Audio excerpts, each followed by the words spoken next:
வணக்கம். தாவேக்காவில் இணைந்திருக்கிறார் பத்திரிகையாளர் ஃபெலிக்ஸ் ஜெரால்ட். எல்லாருக்கும் தெரியும். அவரோட சவுக்கு சங்கர் எங்க இருக்காரு அப்படின்னு பாத்தீங்கன்னா, புழல் சிறையில் பாதுகாப்பாக இருக்கிறார் அப்படின்னு சொல்லலாம். இருக்கிறார் அப்படின்னு இரு விகுதி போட்டு சொல்ற அளவுக்கு கூட தகுதி இல்லாதவன் இந்த சவுக்கு சங்கர்.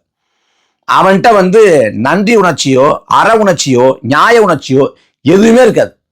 அவனுக்கு நோக்கம் காசு, பணம், துட்டு, மணி. அதுக்காக யாரு காலையும் பிடிப்பான், யாரு கழுத்தையும் நெரிப்பான். காரியவாதினா அப்படிப்பட்ட காரியவாதி. இன்னும் சரியா சொல்லணும்னா காரிய கிருக்கேன். அப்படிப்பட்ட சவுக்கு சங்கர் இந்த திமுக ஆட்சியில ஒரு 5-6 முறை இருக்கும் இதோடு கைது செய்யப்படுறது. கொஞ்சம் பின்னோக்கி போய் பார்க்கிறேன். 2021 திமுக ஆட்சிக்கு வந்த சமயத்துல இதே சவுக்கு சங்கர் கைது செய்யப்பட்டான். கைது செய்யப்பட்டது திமுக அரசு போட்ட வழக்குல இல்ல, நீதிமன்ற அவமதிப்பு வழக்கு. அதுல கைது செய்யப்படுறான். அதே சமயத்துல கைது செய்யப்பட்ட பிறகு, சிறையில் அடைக்கப்பட்ட பிறகு திமுக அரசு 2-3 வழக்குகளை போட்டுச்சு. அந்த சமயத்துல சவுக்கு சங்கருக்கு ஆதரவாக அவ்வளவு குரல் சமூக வலைதளங்கள் முழுமைக்கும். பத்திரிகையாளர் எல்லாம் விலை போயிட்டாங்க. ஒரே ஒரு ஆளு எல்லாத்தையும் உடைச்சி பேசுறான், மக்களின் குரலா ஒழிக்கிறான், அறச்சிட்டத்தோடு பேசுறான். அப்படிப்பட்ட சவுக்கு சங்கரை முடக்கலாமா? இதை ஏற்க முடியாது. அரச வன்முறை, அரச பயங்கரவாதம், அரச அடக்குமுறை அப்படின்னு நிறைய ஆதரவு குரல்கள் சமூக வலைதளங்கள் முழுமைக்கும் ஒழிச்சிச்சு. இன்னும் சொல்ல போனா சவுக்கு சங்கரோட கைதுக்கு எதிராக ஆர்ப்பாட்டம் நடத்தலாம் அப்படின்னு கூட திட்டமிட்டாங்க. இந்த புளு சட்டை மாறன் ஒருத்தனுக்கான்ல, அவன் திரைப்பட விமர்சனம் பண்றப்ப அவன் கூட பேசினான், சவுக்கு சங்கர் கைது பண்ணிட்டாங்க, ஐ சப்போர்ட் சவுக்கு சங்கர் அப்படின்னு பேசினான். I stand with Savukku Shankar அப்படின்னு போட்டேன். இப்படி எல்லாத்தையும் பண்ணாங்க. இப்படி முதல் முறையா கைது செய்யப்பட்ட வேளையில அவ்வளவு ஆதரவு குரல், அவ்வளவு பேர் பேசினாங்க. கட்சி மாச்சிரங்களை கடந்து, அரசியலை கடந்து பலர் பேசினாங்க. சவுக்கு சங்கர் போன்ற ஆட்கள் சமூகத்துக்கு தேவைங்க அப்படின்னு பேசினாங்க. இவ பின்னோக்கி பார்த்தா இவ்வளவு நடந்திருக்கு. இப்ப என்ன நடக்குது அப்படின்னு பார்த்தா, சமூக வலைதளங்கள்ல சவுக்கு சங்கருக்கு ஆதரவாக ஒரு பதிவு போட ஆள் இல்லை. தேடி தேடி பார்த்தா கூட ஒத்த பதிவை காணும். சலனம் இல்லாம இருக்கு. ஏன்னா இந்த 4 ஆண்டு காலத்துல அவ்வளவு ஆடிட்டான் சவுக்கு சங்கர். ஆடிட்டான்னு மட்டும் சொல்ல முடியாது, அவ்வளவு சம்பாதிச்சுட்டான், அவ்வளவு வேலை பார்த்துட்டான். அதாவது ஒரு கட்சியை எதிர்க்கிறது, விமர்சிக்கிறது, இது எல்லாத்தையும் எதை வச்சு முடிவு பண்ணணும்னா கோட்பாடு, பொது நலம், அதை வச்சுதான் முடிவு பண்ணணும். கோட்பாடு, செயல்பாடு, சிக்கல், அதை சார்ந்துதான் ஒரு கட்சியை எதிர்க்கிறதா, விமர்சிக்கிறதா, ஆதரிக்கிறதா அப்படிங்கிறத தீர்மானிக்கணும். ஆனா சவுக்கு சங்கரை பொறுத்த வரைக்கும் தனக்கு காசு கொடுத்தா ஒத்து ஊதுவான், தனக்கு எதிராக வேலை பார்த்தா கடிச்சு கொதருவான். அவன் வாயை வாடகைக்கு விடல, ஒத்திக்கு விட்டான். அந்த வேலையை தான் பண்ணான். அதன் வெளிப்பாடு என்னன்னா, இப்ப கடைசியில கைது செய்யப்படுற வேலையில சவுக்கு சங்கருக்கு ஆதரவா பேச ஆள் இல்லை, ஒண்ணுலாம் போயிட்டான். தொடக்கத்துல ரொம்ப ஆடிட்டாங்க. 2021-22 சமயத்துல தொடக்கத்துல நிறைய ஊடகத்துல உட்காந்து பேசுவான். நிறைய ஊடகத்துல உட்காந்து பேசுறப்ப சமூக வலைதளங்கள் முழுமைக்கும் சவுக்கு சங்கர்னு அந்த காணொலிகள் பரப்பப்படும். அப்ப ஒரு தொலைக்காட்சி வாதத்துல ஒரு பத்திரிகையாளர், மூத்த பத்திரிகையாளர் ஆர்.கே. ராதாகிருஷ்ணன், அவர் தமிழ்நாட்டோட எதிர்கட்சியா சவுக்கு சங்கர் தான் செல்வர்றாரு அப்படின்னு ஒரே போட்ட உடனே இவருக்கு மண்டமலை எரிச்சு. நாம நிழல் அரசாங்கத்தை நடத்துறோம், நாம தான் ஆட்சி நிர்வாகத்துல எல்லாத்தையும் தீர்மானிக்கிறோம், நம்ம பேசினா ஆட்சி அதிகாரத்தோட முடிவே மாறும் அப்படின்னு மண்டமலை சமயம் எரிச்சு. அதுக்கு பிறகு ஆட்டம் போட்டான். இதே அரசால 2-3 முறை கைது செய்யப்பட்டான். அது என்ன கூத்துனா, மிக கடுமையா சவுக்கு சங்கர் இதே திமுக விமர்சிக்கிறேன். மிக கடுமையா விமர்சித்துட்டு வர வேளையில அதே சமயத்துல ரகசியமா போய் ஸ்டாலினையும் உதயநிதி ஸ்டாலினையும் எங்க பாக்குறான், குறிஞ்சிலத்தை போய் பாக்குறேன். அதை யார் சொன்னான்னா, அதுக்கு பிறகு 1 வருஷம் கழிச்சு வெளில சொல்றான். சவுக்கு சங்கர் சம்பந்தப்பட்ட ஆட்கள் கைது செய்யப்படுற வேளையில அப்ப சொல்றான், நான் போன வருஷம் இந்த தேதியில போய் நான் ஸ்டாலினையும் உதயநிதி ஸ்டாலினையும் பார்த்தேன். ஸ்டாலின்ட்ட உதயநிதி ஸ்டாலினுக்கு அவருக்கு சட்ட ஒழுங்கை கொடுத்துருங்க, காவல்துறை அமைச்சகத்தை கொடுத்துருங்க அப்படின்னு பரிந்துரை பண்ணேன் அப்படிங்கிற. நீ திமுக எதுக்குறன்னா ஏன் ரகசியமா போய் ஸ்டாலினை பார்க்கணும்? பார்த்துட்டு அந்த சந்திப்பை வெளில சொல்லாம ஓராண்டு காலத்துக்கு மேல ஏன் மூடி மறைக்கணும்? என்ன அவசியம் இருக்கு? ஏன்னா இப்படிப்பட்ட பேர்வழிதான் அவன். இப்படிப்பட்ட பேர்வழிதான் அடிச்சு விடுவாங்க வாய்க்கு வந்ததை. என்ன ஒண்ணு அவன் சொல்றப்ப சுவாரஸ்யமா சொல்லுவான். இப்ப இந்த கரூர் சம்பவத்தை எடுத்துக்கோமே. கரூர் சம்பவத்துல ஒரு முடிவுக்கு வந்துட்டான். முடிவு கருத்து என்ன சொல்றான், 41 பேரோட உடலையும் அன்னைக்கு காலையில 27ஆம் தேதி அந்த கரூர் விபத்து நடக்குது. 28ஆம் தேதி காலையிலேயே 7 மணிக்குள்ள எல்லா உடம்பையும் பிரேத பரிசோதனை பண்ணி எல்லாத்தையும் கொடுத்துட்டாங்க. 7 மணிக்குள்ள எல்லாருமே எரிச்சிட்டாங்க அப்படிங்கிறான். எப்படி? செப்டம்பர் 27ஆம் தேதி கரூர் விபத்து, 28ஆம் தேதி 7 மணிக்குள்ள எல்லாருக்கும் கொடுத்து உடம்ப கொடுத்து எல்லாரும் உடம்பையும் 41 பேர் உடம்பையும் கொடுத்து அந்த உடம்ப பூரா எரிச்சிட்டாங்க அப்படின்னு கூசாம பச்சை போய் சொல்றான். என்ன கூத்துனா, இந்த 41 பேர் சொல்றாங்கல்ல, 41ஆவதா இறந்து போனது ஒரு அம்மா, வயசான அம்மா. அவங்க இறந்து போனது செப்டம்பர் 29ஆம் தேதி அதிகாலையில். ஆனா இவன் என்ன சொல்றான், 28ஆம் தேதியை 41 பேரையும் எரிச்சிட்டாங்க. அந்த 28ஆம் தேதி இருக்குல்ல, மதிய வரைக்கும் மாலை வரைக்கும் கூட உடம்ப கொடுக்காம அவங்க உறவினர்கள் அங்க போராட்டம் பண்ணாங்க. அவங்க கண்ணீர் மல்லிகை கோரிக்கை வச்சாங்க. ஆனா இவன் உண்மை இப்படி இருக்கிற அங்க அதற்கான பதிவுகள் சான்றுகள் இருக்க பச்சை போய் அடிச்சு விட்டான்.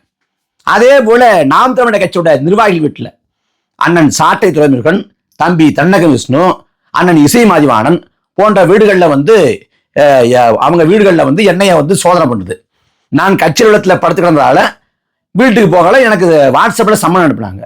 அந்த சமயத்துல உட்கார்ந்துக்கிட்டு அடிச்சு விடுறாங்க. அவன் பாட்டுக்கு கோடி கணக்கா வெளிநாட்டுல பணம் வாங்கினாங்க, அந்த பணம் கையாடல் தான் பிரச்சனை அப்படிங்கிறேன். இந்த வழக்கின் விசாரணை, இந்த எண்ணெயை கூப்பிட்டு விசாரணை பண்ணாங்கல்ல, பொருளாதாரம் சார்ந்து ஒரு கேள்வி கூட கேட்கல. நான் 8 மணி நேரத்துக்கு மேல விசாரணையில் இருந்தேன். கேட்கப்பட்ட கேள்வி, ஜெர்மன்ல இருந்து சீலன் முருகன் ஒருத்தர், அவர் அழைப்பு கொடுத்தாரு. உங்களுக்கு எதுக்கு அழைப்பு கொடுத்தாங்கிறதா கேள்வி, இதுதான் விசாரணையே. ஆனா இவன் பாட்டுக்கு அடிச்சு விடுறான், அள்ளி அளந்து அடிச்சு விடுறேன். இப்படி எல்லாத்துலயும் ஸ்ரீமதிங்கிற தங்கச்சி இறந்து போனப்ப காசை வலுவா வாங்கிட்டான் போல இருக்கு. வாங்கிட்டு அவன் பாட்டுக்கு கொஞ்சம் கூட மனசாட்சி இல்லாம அந்த ஸ்ரீமதி இறந்து போன பிறகு கடந்து போகலாம், அமைதியா கடந்து போகலாம். ஆனா அவங்க கொச்சைப்படுத்தி பேசுறாங்க, அந்த குடும்பத்தார கொச்சைப்படுத்தி பேசுறாங்க. அந்த சமயத்துல சாவித்திரி கண்ணன்லாம் உண்மையை பேசுறாரு. சாவித்திரி கண்ணன் கைது செய்யப்படுறாரு திமுக அரசால. கைது செய்யப்படுற வேலையில கருச்சோந்தம் சொல்லிட்டு தட்டை தூக்கிட்டு வருவாங்க, வாயிலே நல்லா மிதிச்சு விடுங்க அப்படின்னு பேசுறேன். இப்படி எந்த வரமுறை இல்லாம, எந்தவித அற உணர்ச்சி இல்லாம வாய்க்கு வந்தது போல பேசிக்கிட்டு தெரிஞ்சான். இப்ப கடைசியில் எங்க இருக்கான்னு பார்த்தா புலர் சில இருக்கான். ஏற்கனவே குண்ட சட்டத்தை பாய்ச்சாங்க கடந்த முறை. இப்ப இந்த முறையும் குண்ட சட்டம் பாய்ச்சப்படக்கூடும், அதற்கான வாய்ப்பு இருக்கு. உறுதியா குண்டாசை போடுவாங்க. இப்ப வழக்கு அப்படின்னு பாக்குறப்ப ஏகப்பட்ட வழக்கு இருக்கு அப்படிங்கிறாங்க. இப்ப டிசம்பர் கடைசிக்கு வந்துட்டோம். இப்ப ஏகப்பட்ட வழக்கு இருக்கு. இந்த வழக்குல அவன் பிணை வாங்குறதுக்கு எப்படி பார்த்தாலும் பாத்தீங்கன்னா பிணை வாங்குறதுக்கு ஜனவரி கடைசி ஆயிடும். ஜனவரி கடைசிக்குள்ள பிணை வாங்கிட்டான் அப்படின்னா கூட இவங்க குண்டாசை போட்டுருவாங்க. திமுக அரசோட செயல்பாடு தெரியும். குண்டாசு போட்ட பிறகு 1 மாத காலம் கழித்து அட்வைசரி போர்டு, அறிவுரை கழகம்னு ஓய்வு பெற்ற நீதிபதிகள் முன்னாடி போய் நிக்கணும். அங்க இந்த குண்ட சட்டம் பொருந்துமா இல்லையா அவங்கன்னு பார்ப்பாங்க. குண்ட சட்டம் பொருந்தாதுன்னா ஒரு 10-15 நாள்ல முடிவு வந்துடும். அப்ப குண்ட சட்டம் பொருந்தாது அப்படின்னு அவங்க ரத்து பண்ணிட்டாங்கன்னா குண்ட சட்டம் உடைபட்ட பிறகு இந்த வழக்குகளை பிணை வாங்கிட்டா இல்ல வெளில வந்துடலாம். ஆனா என்னன்னா, இந்த வழக்குகளை பிணை வாங்குறதுக்கே ஜனவரி கடைசி ஆயிரும் நான் அனுமானிக்கிறேன். ஒருவேளை அந்த பிணைகள், அதாவது ஜாமீன் எல்லாத்தையும் வாங்குற சூழல் வந்தா கூட குண்ட சட்டத்தை போட்டா அநேகமாக அட்வைசரி போர்டுல, அறிவுரை கழகத்துல அந்த ஓய்வு பெற்ற நீதிபதிகள் முடிவு நிக்கிறப்ப அங்க குண்ட சட்டத்தை ரத்து பண்ண மாட்டாங்க. ஏன்னா அட்வைசரி போர்டை பொறுத்த வரைக்கும் அவங்க குண்ட சட்டம் பொருந்துமா பொருந்தாதான்னு பார்த்துட்டு அவங்க ரத்து பண்ணுவாங்க.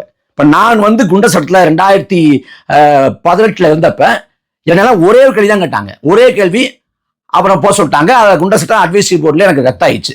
அண்ணன் சாட்டை தொழில்நுட்பங்களுக்கு அட்வைசரி போர்டுல குண்ட சட்டம் ரத்தாகல. ஏன்னா அரசு திட்டமிட்டு இந்த வழக்க போடுது, அரசே இந்த வழக்க போடுதுன்னா குண்டாசை அட்வைசரி போர்டு ரத்து பண்ணாது.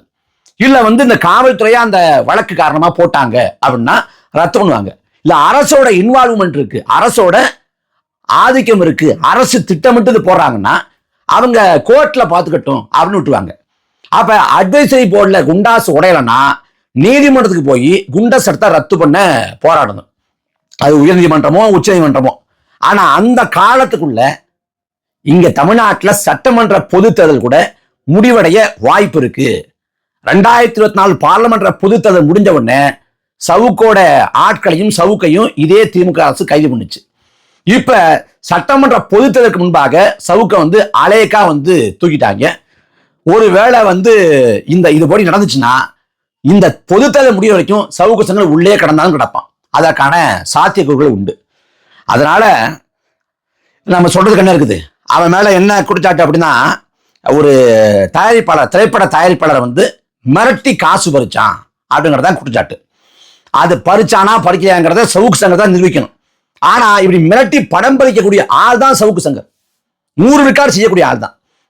அவன் என்ன காட்டுறான், 84,000 நினைக்கிறேன், 84,000 என்னமோ கூகுள் பேல எனக்கு வந்திருக்கு, யாருன்னு தெரியல அனுப்பிட்டாங்க அப்படின்னு காமிக்கிறேன். அந்த அனுப்புனதை வச்சுதான் வழக்கு போடுறாங்க, மிரட்டி பணம் பறிச்சுதான் வழக்கு போடுறாங்க அப்படிங்கிறேன். இப்ப யாருனே தெரியல 84,000 பணம் வந்திருக்குன்னா அவன் என்ன பண்ணிருக்கலாம், உடனடியா திருப்பி அனுப்பியிருக்கலாம். இல்ல வந்து சைபர் கிரைமிட்ட போயிருக்கலாம். திருப்பி அனுப்பினா முடிஞ்சிச்சுல, யாருன்னு தெரியல எனக்கு அனுப்புனாங்க அப்படின்ட்டு. இல்ல அதுல செய்தியை போட்டுக்கலாம் கூகுள் பேல, யார் நீங்க எதுக்கு வந்து பணத்தை அனுப்புறீங்கன்னு. சரி, வர்ற வரைக்கும் லாபம், இந்த 84,000 வச்சுக்குவோம் அப்படின்னு நினைச்சா அவன் என்ன பண்றது, திமுக அரசு 100 விழுக்காடு சவுக்கு சங்கரை பழி வாங்கும், மாற்று கருத்து இல்லை. அதே சமயத்துல சவுக்கு சங்கர் 100 விழுக்காடு அயோக்கியம், அதுலயும் மாற்று கருத்து இல்லை. அதனால ஒரு பக்கம் ஃபெலிக்ஸ் ஜெரால்டு வந்து தாவேக்கால போய் செட்டில் ஆயிட்டாப்புல, இந்த பக்கம் புலசையில செட்டில் ஆயிருக்காப்புல சவுக்கு சங்கர். இந்த சவுக்கு சங்கர் ஃபெலிக்ஸ் ஜெரால்டு அந்த ஜோடி, அந்த காம்பினேஷன் இனிமே நடக்கிறதுக்கு வாய்ப்பு இல்லை. அதனால எப்படி பார்த்தாலும் அரசியல்ல கொஞ்சம் என்டர்டைன்மெண்ட் குறைவா இருக்கு, அப்படிதான் அதை புரிஞ்சுக்கணும்.